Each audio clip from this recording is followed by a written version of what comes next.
Overall आप एक साथ मौक़िफ़ रखते हैं और फिर डटे रहते हैं, तो आपकी पुष्ट पनाही कौन करता है? किसके एजेंडे पे आप काम करते हैं? कौन सपोर्ट करता है कि भाई ठीक है डटे रहो, हम तुम्हारे पीछे खड़े हैं? जी, मेरा अल्लाह मुझे सपोर्ट करता है, काफ़ी है वो। और कुरान पुष्ट पनाही करता हो तो फिर आप पीछे हट नहीं सकते। मैं डटा रहना इसलिए मजबूरी है मुसलमान की कि भाई आप दो अलग किताबों के ऊपर से फ़लसफ़ा नहीं ले सकते।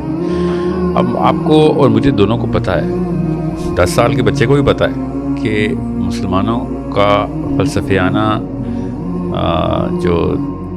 जो हालात हैं, जो पसमानदगी है हमारी, इस स्टेटस को चैलेंज करना बेयर मिनिमम है। ये कोई एहसान नहीं किसी के ऊपर, ये लग्जरी नहीं है, नेसेसिटी है कि इस स्टेटस को हर एंगल से चैलेंज किया जाए। मैं तो खैर 90 तुले एंगल से चैलेंज कर रहा हूँ, तो अभी शुरुआत है, अभी तो आगे देखें इंशाल्लाह ज़िंदगी रही तो। मगर जब आपको पता हो कि कुरान आपको बैक करता है तो ये ऑप्शन नहीं होती कि आप डटे रहें या ना रहें। आप डटे, आपके पास इसके अलावा कोई ऑप्शन नहीं कि आप अपने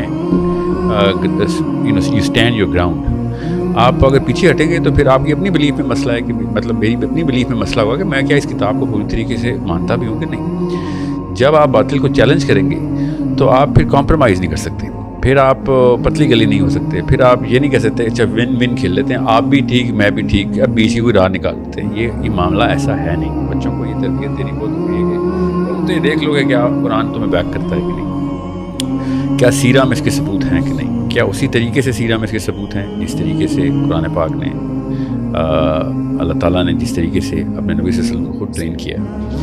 अगर तो ये वही है जो कि, और ऊपर से हालात वही डिमांड करते हैं उसी स्टैंड्स की। अभी तो मैंने कुछ किया भी नहीं है, मैं तो अब उन स्टैंडर्ड्स के ऊपर जिन स्टैंडर्ड्स पे अंबिया और अब हमारे आका मोहम्मद मुस्तफ़ा सल्लल्लाहु अलैहि वसल्लम ने जिस तरीके से करबला चैलेंज किया था, किस तरीके से वो कंट्रोवर्सी बनी थी मक्का में, किस तरीके से वो मुसीबतों का और रेजिस्टेंस का और फ्रिक्शन का और मसाइब का और दुश्मनियों का शिकार हुए थे। हम तो कहाँ हो रहे हैं हम? मैं तो हैरान उस बंदे पे हूँ जो अपने आप को मुसलमान कहता है और बातिल उससे लड़ नहीं रहा। अगर बातिल उससे नहीं लड़ रहा तब उसके इस्लाम पे, उसके इस्लाम की समझ पे, उसकी इस्लाम की एप्लीकेशन और मेथोडोलॉजी और हिकमा पे शक है। आप आजकल के दौर में असली इस्लाम लेके बग़ैर मुसीबतों के कैसे हैं? It's not possible. सही वर्जन जब प्रेजेंट हुआ था मेरे नबी सल्लल्लाहु अलैहि वसल्लम का, तो सारा अपने घर वालों ने कत्ल करने की साजिशें शुरू कर दी थी, कई हमले किए थे, हर तरीके की पहले ऑफ़र की थी, उसके बाद फिर रिजेक्शन की थी, उसके बाद पहले रिडिक्यूल किया था, फिर रिजेक्शन की थी, फिर फाइट की थी। ये हमें कौन सा ऐसा इस्लाम समझ आया है जो कि बातिल को पसंद आता है? अगर आप कंट्रोवर्सी में नहीं हैं तब मसला है। सारे 2 नंबर आपकी बातों पे खुश, सारे 2 नंबरों पे आप विन विन कॉम्प्रोमाइज़ करके बैठे तो फिर ये एक हैरत की बात है। मैं जो कर रहा हूँ उसमें आप जिस दिन मैं ना डटूँ ना, उस दिन आप मुझसे सवाल करेंगे साहिल मियाँ क्या हुआ, ये मसला क्यों? ये सवाल ना करें कि डटे हुए क्यों। ठीक है।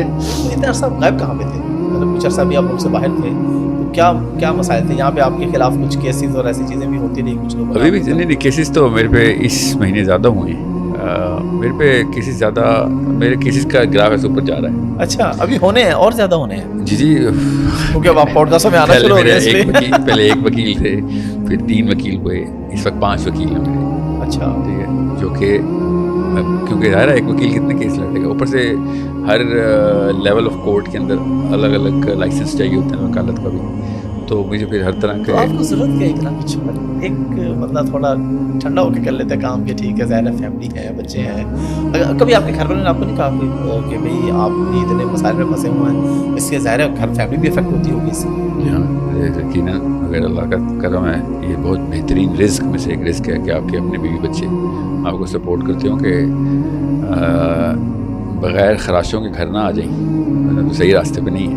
अच्छा, ये अल्हम्दुलिल्लाह मेरे बच्चे, मेरी बेटियां, मेरा बेटा उस दिन से बचें हम सब कि जिस दिन हम अपने बच्चों के सामने शर्मिंदा हों कि हम कॉम्प्रोमाइज़ करके आ गए थे, उस दिन से बचें। हम कॉम्प्रोमाइज़ कर चुके हैं, मैं भी कर रहा हूँ, वरना इस वक्त मैं किसी और ऐवान में किसी और तरीके से कोई और टेक्निक लगा रहा होता। मैंने लेट किया ये काम शुरू, اللہ کی قسم ایک دن انہوں نے پوچھنا، ابھی بچے ہیں وہ، بڑے ہوں گے تو کہیں گے کہ آپ کی کیا غیرت میں کمی تھی یا فلسفے میں مسئلہ تھا، کیونکہ کامن سینس کے خلاف ہم جانا شروع ہو گئے ہیں. غیر مسلم بھی ہمیں گھور کے دیکھتے ہیں کہ یار تم لوگوں کو اپنے گھر میں اپنے بچے نہیں بچانے کا تمہارا کون سا فلسفہ ہے؟ افریقہ کے قبیلے بغیر کسی نبی، بغیر کسی قرآن کے اپنے قبیلے کو بچاتے ہیں. تم لوگوں کے پاس ایسی کون سی کتاب آئی ہے، کون سی ایسی میتھڈالوجی تمہارے پاس آ گئی کہ تمہارے لاکھ بچے وہ مار دیتے ہیں اور تم اپنے محلے میں آ کے اور تم لوگ کچھ بھی نہیں کرتے ہو بلکہ اس کے ساتھ اور ٹائز بڑھاتے ہو. تو یہ ایک ایسا مسئلہ ہے جس میں میرے گھر والے، میں تو چاہتا ہوں میرے گھر والے اس سے بھی بڑی لڑائی کریں. میں تو چاہتا ہوں کہ اللہ تعالیٰ میری دعا قبول کرے، میرے بچے سارے کے سارے اللہ کی راہ میں لڑتے ہوئے اصل میں گولی کھا کے شہید ہوں. اللہ تعالیٰ کرے کہ اللہ کے نبی صلی اللہ علیہ وسلم نے شاہ فرمایا کہ جس کو مرتے دم تک پوری زندگی میں شہادت کی خواہش نہیں آئی وہ منافق کی زندگی رہا اور منافقی کی موت مرا. مطلب ہم یہ دیکھیں پہلے 500 سال امن کے دور کے گزر گئے تھے، چلیں 1000 سال لے لیں، یہ پچھلے 300-400 سال سے کون سا مسلمان ہے کہ جو یہ چلیں پچھلے 100 سال سے لے لیں، جب سے ورلڈ وار ترکی ہار گیا تب سے کون سا ایسا مسلمان ہے جو امن کے اسلام کے رولز لے کے بیٹھا ہوا ہے اور اپنے چھوٹے سے گھر میں اپنی بیوی اور اپنے بچوں کے ساتھ اس نے جنت کی ایک میتھڈالوجی اڈاپٹ کر لی ہوئی اور اپنے بچوں کو کنونس بھی کر لی ہے کہ وی آر ٹرو مسلمس، ہمیں آخرت میں اللہ تعالیٰ کے یہاں عزت بھی نصیب ہوگی. یہ ایسا مطلب مجھے وہ اس گولی کا نام چاہیے جو ایک گولی دیتے ہیں. یہ کون سی فارمیسی میں بنتی ہے؟ خیر فارمیسی کا تو میں ابھی آپ کو بتا دوں گا کہاں بنتی ہے، مگر ایک عام مسلمان کیسے ایک کنونس کرتا ہے اپنے آپ کو، کس بنا کے اوپر کہ اپنے بیٹے کو یا اپنی بیٹی کو یہ دوائی دے رہا ہو کہ you are on the right path, this is going to lead towards جنہ. حوض کوثر پہ اللہ کے نبی صلی اللہ علیہ وسلم تمہیں مسکراتے ہوئے ملیں گے. یہ مطلب یہ احمق نہیں ہیں ہم لوگ. ہم بزنس میں بڑے تیز ہیں، ہم چوری چکاری میں بڑے تیز ہیں، بڑا IQ چاہیے ہوتا ہے. ہم رشوت میں بہت تیز ہیں، ہم نواز شریفوں میں، زرداریوں میں، عمران خانوں میں اور الطاف حسینوں میں اور فضل الرحمانوں میں بڑے تیز ہیں ہم. اسلام میں بونگا ہونا اس ناٹ، یہ ہمارا بونگا پن نہیں ہے، ویئر ناٹ نائیو. یہ جانتے بوجھتے ہم کر رہے ہیں. یہ ہم وہ کبوتر ہیں جس نے خود اپنی گردن وہ دابی ہوئی ہے مٹی میں، اس کو پتہ ہے بلی آ چکی ہوئی ہے، آنکھیں بند کی، جی خود آنکھیں بند کی ہوئی اس نے. میں اللہ کی قسم پھر بتا دوں، جو یہ بات سنے گا یہ بہانہ اگلی نسل کے آگے نہ دیں. آپ احمق مریں یا نا اہل مریں مگر حق بات آ کے پہنچا کے مریں. ایٹ لیسٹ یہ کر جانا، کیونکہ اللہ کی قسم بستروں پہ مرنا ہی مرنا ہے. 50 سال بعد مر جانا، آپ 100 سال بعد مر جانا. مرنا تو آپ نے ویل چیئروں پہ اسپتالوں میں پھر بھی ہے. یا تو نا آپ کو کوئی اور فلسفہ 5-5 ہزار سال کی عمر دیتا ہو، یا تو یہ پرومس دے دیں ہمیں کہ ہاں ٹھیک ہے کچھ تو ملا. آپ کو تو دنیا میں بھی عزت نہیں مل رہی، نہ خدا ہی ملا نہ وصال صنم. جی ہاں، نہ وصال صنم. تو یہ اس پہ حدیث بھی ہے، میں بتاؤں اللہ کے نبی صلی اللہ علیہ وسلم نے فرمایا تو بدقسمت وہ نہیں جس کو صرف آخرت میں ملی، بدقسمت وہ ہے جس کو نہ دنیا ملی نہ آخرت. اس کا مطلب یہ ہے کہ مسلمانوں کو دنیا فتح کرنا بیسک نیسیسٹی تھی.